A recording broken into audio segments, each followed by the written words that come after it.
Bonjour. Je vais rendre la chose assez pratique. D'abord, il y a plusieurs personnes que j'ai croisées qui m'ont demandé si j'allais parler de mon parcours poétique. Alors, je vais vous décevoir. Non. C'est un parcours qui s'inscrit dans le programme Arts, Lettres et Communication. Pour me dire, ça serait bien que tu parles plutôt de ce que tu fais en formation générale. Et comme ce que je fais en formation générale depuis plusieurs années, c'est trouvé finalement à être comme l'incubateur de ce projet poétique-là, ben, je me suis dit, tiens, on va partir du début. Et donc, on va partir de Jacques Prévert, qui est un poète que j'aime beaucoup, dont je ne me lasse pas du tout, que j'adore revisiter session par session. Et donc, je ne sais pas si vous avez reconnu le poème. Et donc, on parle de ce poème-là qui m'a donné l'idée du titre, puisque les murs de la classe s'écroulent tranquillement, que les vitres redeviennent sable, que l'encre redevient eau, les pupitres redeviennent arbres, la craie redevient falaise, le porte-plume redevient oiseau. Alors, le poème redevient lieu. La photo qu'il y a là, en fait, elle a été prise lors de cette activité-là avec les étudiants cette session-ci. J'ai demandé à quelqu'un qui voulait bien me servir de mannequin en disant on te verra pas. Rapidement, avant même que j'ai fini ma phrase, elle était déjà là avec le livre ouvert sur page d'écriture devant cette murale qu'on a à Sainte-Thérèse. Donc, la poésie de Jacques Prévert, elle est simple, elle est engagée. Et donc, je trouvais que c'était une poésie parfaite pour s'inscrire dans cette idée d'amener ça à l'extérieur. Alors, on va sortir de la feuille donc, on va sortir de la classe aussi et on va aller dehors. Et donc, l'idée était d'analyser ces poèmes-là, mais de les amener sur les lieux. Et là, vous allez me dire, mais Jacques Prévert à Sainte-Thérèse, quel est le rapport? Écoutez, c'est assez simple. Bon, déjà, je vais vous dire que ça s'inscrit dans le cours de 101, le premier cours de littérature au collège, et que c'est un contrôle de lecture in situ que je leur fais faire. Alors, comment essayer de leur faire lire des œuvres et d'éviter de corriger? Bon, moi, je me suis dit, tiens, allons dehors, et en même temps, ça va servir de manière plus concrète de s'approprier les œuvres et de comprendre un peu finalement comment ces œuvres-là qui ont été publiées en 46, en 44 d'abord, mais bon, en 46 officiellement, comment ces œuvres-là résonnent encore aujourd'hui et comment elles peuvent résonner si loin du lieu où elles ont été écrites. D'abord, on a parlé tantôt rapidement de géopoétique avec Pascal. Peut-être si vous n'êtes pas familier avec la géopoétique, vous précisez ce que c'est. C'est une théorie qui a été conçue par Kenneth White à l'aube des années 80. C'est pluridisciplinaire, donc ça s'inscrit tout à fait dans la logique de ce qu'on est en train de faire aujourd'hui. Évidemment, dans géopoétique, on entend géo. Poétique, ça ne veut pas juste dire poème, hein, c'est plus la création là, au sens large, création, réflexion. Donc, géo pour la géographie, pour la Terre. Et donc, le lieu est très, très important en géopoétique. C'est la base même, en fait, de la réflexion. On doit s'imprégner des lieux, s'imprégner des paysages pour comprendre mieux, pour appréhender finalement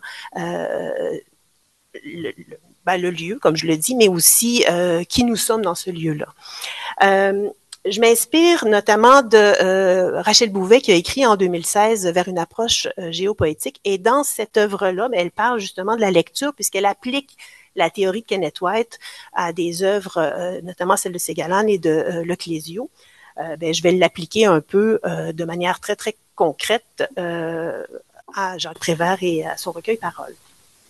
Donc, la lecture géopoétique se déploie à partir d'une position qui privilégie les paysages, le mouvement, le dehors et la critique radicale de la société. Et évidemment, c'est ce que fait aussi Jacques Prévert dans ses poèmes. Il est engagé, il critique la société.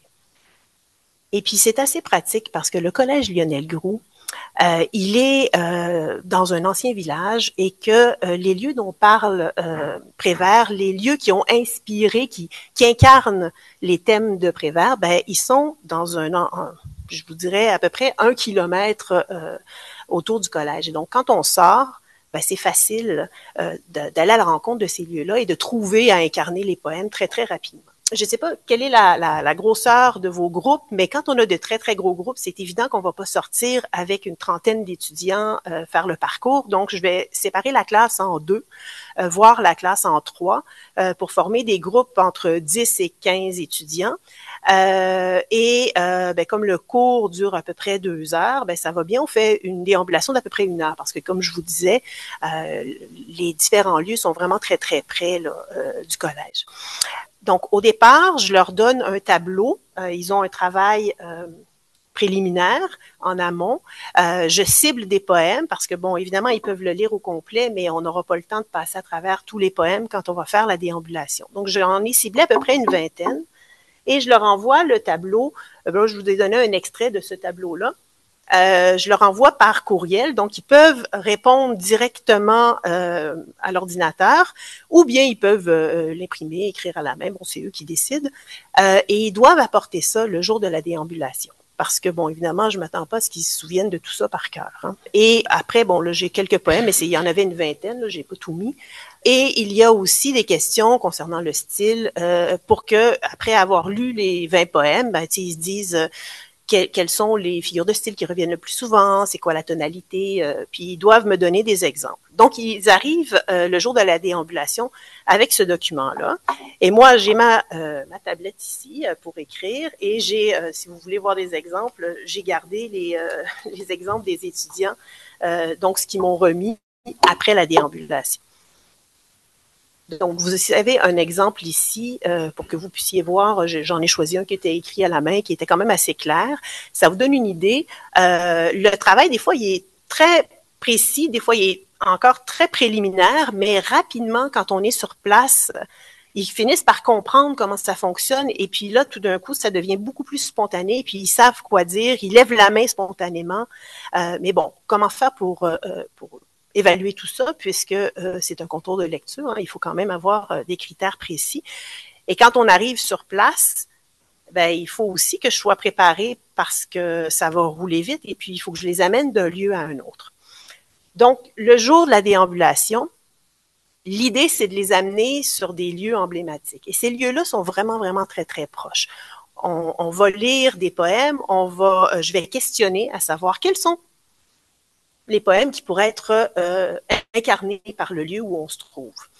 Et donc, juste en face du collège, il y a un parc qui s'appelle la Place du Souvenir, où il y a une stèle avec le nom de certains militaires de la région qui ont fait la Première, la Deuxième Guerre mondiale et même, je pense, la guerre d'Afghanistan, où ils se sont rendus, en tout cas, pas forcément qu'ils sont morts, là, parce qu'il y a des fois juste une date ou juste un nom. Mais il y a aussi des vieux canons.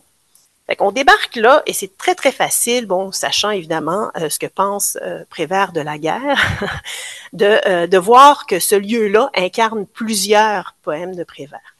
Alors moi, ce que je fais, c'est que j'arrive avec ce tableau-là, dans lequel j'ai préparé mes questions et j'ai préparé un espace où j'inscris le nom des étudiants au départ. Parce que ce que je veux faire, c'est que tout le monde puisse réagir au moins une fois à 2 fois chacun.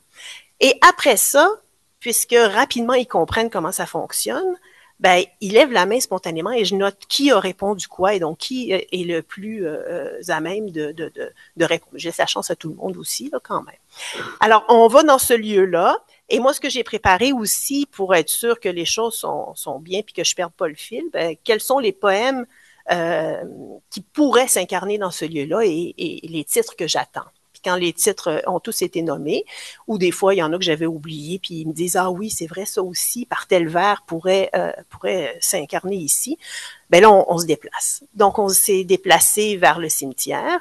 Et là, c'est quand même assez fascinant parce qu'il y a des étudiants qui ont un petit peu trop carburé au film d'horreur et qui veulent pas entrer dans le cimetière et qui restent à l'orée du cimetière. Et c'est une manière aussi d'essayer de démystifier la mort avec eux en disant, écoutez, là, c'est quand même un lieu paisible ici, là. Vous n'allez pas déranger personne. Entrez, même qu'ils reçoivent peu de visites. Donc, prenez le temps de lire leur nom en même temps.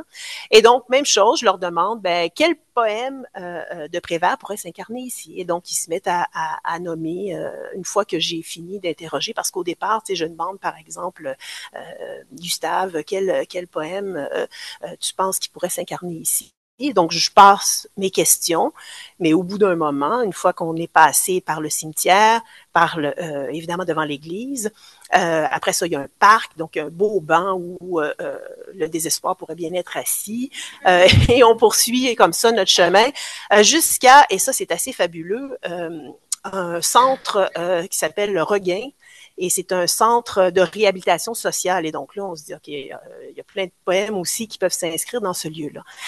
Et donc, bien sûr qu'à Lionel Groulx, on a la chance d'avoir le collège au centre de ces lieux-là. Je vous dirais, là, je pars 1 heure avec eux, puis j'ai un petit kilomètre à peine là, de circonférence à faire. Mais il y a quand même pas mal de choses qui peuvent se trouver quand même autour de vos cégeps différents. Et on revient au cégep. Et à la fin, je leur pose des questions. Ici, quels sont les poèmes qui pourraient être entendus? Quels sont les poèmes qui font écho à ce lieu-là? Est-ce que vous pensez que Jacques Prévert aurait apprécié qu'on fasse notre contrôle de lecture comme ça à l'extérieur de la classe? Et je leur pose les questions concernant le style. Et puis là, il faut que je les calme parce que ils ont compris, ils ont vu surtout, ils ont senti les choses. Puis quand on retourne en classe après et qu'on parle de ces poèmes-là, qu'on entre précisément dans l'analyse de certains poèmes, mais ça se fait assez naturellement, je vous dirais. Donc, moi, j'avais dit que ça serait très pratique. Je vous ai lancé ça quand même assez vite, mais c'est le principe de la pratique. Autrement, moi, ce que j'aime bien, parce que je fais partie de la géopoétique, bon, comme tu l'as bien mentionné depuis 20 ans, c'est sortir de la salle de classe. Mais je le fais aussi avec Bonheur d'occasion de Gabriel Roy. Mais là, je les amène en train jusque dans le quartier Saint-Henri. Et avec le roman, on va visiter les lieux qui sont mentionnés dans le livre. Puis là, je me suis dit, OK, je pourrais proposer ça aussi, je pourrais proposer plein d'autres choses. Mais l'idée, c'est de leur faire comprendre que la littérature, même si l'auteur est mort depuis longtemps, même si l'auteur habitait, en fait, très loin de nous, elle est encore vivante et elle s'incarne encore dans les lieux qu'on habite. Donc, voilà ce que je propose aux étudiants.